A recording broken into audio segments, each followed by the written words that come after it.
Hey everybody, I'm not sure if this is working, but if it is, I guess raise your hand. I wanted to, like so many people, I think we were all moved by the events of last week, in particular, the most significant event as far as I'm concerned, which was the passing of Leonard Cohen.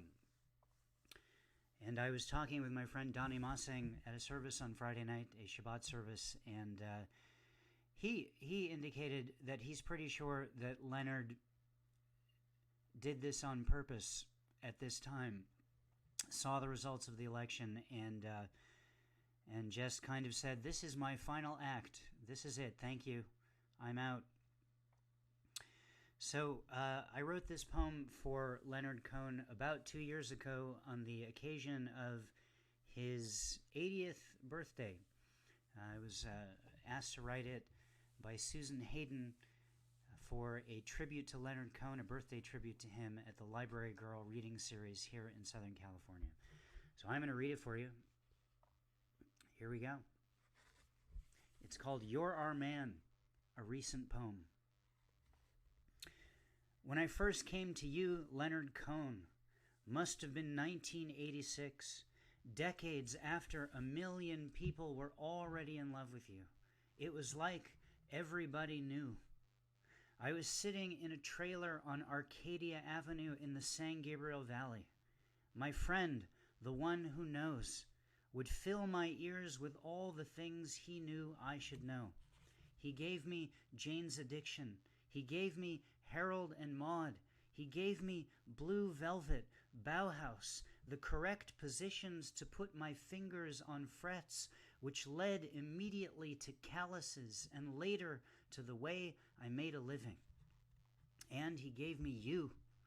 17 years old, and I learned how everything could stop so I could sit like a bird on a wire in a mood that could not be broken. I spent the next decades trying to seduce whoever was in my house with the best of you on permanent rotation until I fell humbled in love. Hallelujah.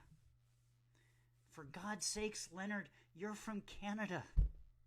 Does anybody know what that even means? You need a passport to get in, but when you get there, they give you a hug and all the Band-Aids you could use. You may be the last Canadian Leonard. Sorry, you may be the lost Canadian Leonard, but you put Canada on the map. You invented the concept of melancholy. Anyone else who thinks they know what melancholy is, who doesn't have you in mind, is a poser. When you look in the dictionary under the word melancholy, it bursts into tears of flame, weeping you don't already know. That is the answer to the question, who by fire? I know a woman who had coffee with you once, and now, 20 years later, it's all she ever talks about. It's the sole item on her resume. She's going to climb your tower of song until the ants carry bits of her away to the Queen. You were the famous Canadian poet long before you picked up a guitar in public. I saw the black and white documentary from Canadian TV. You, a young man, reading your poems to the well-dressed hipsters of the day. Your backstage party banter, confident like an educated teenager. There was no question you could take Manhattan. No one thought it was possible your words could cause more guts to be discombobulated until you started to stream along with them. It was like two geniuses got married. Field Commander Cohn reporting for duty. Yes, this is what we wanted. Your voice started deep, and now on the occasion of your 80th birthday, it's so far down they measure it on the Richter scale. It's so far down, we can't help but trip over the diamonds in the mine.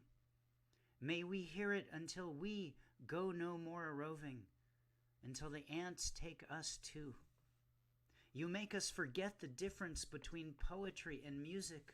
like the ancient Hebrews who spawned us both, who didn't bother coming up with a different word for the two. Poetry, music, there is no line. Leonard, you're our man. Happy birthday. Hallelujah. Well, that's it. That's my poem for Leonard Cohen, written 2 years ago.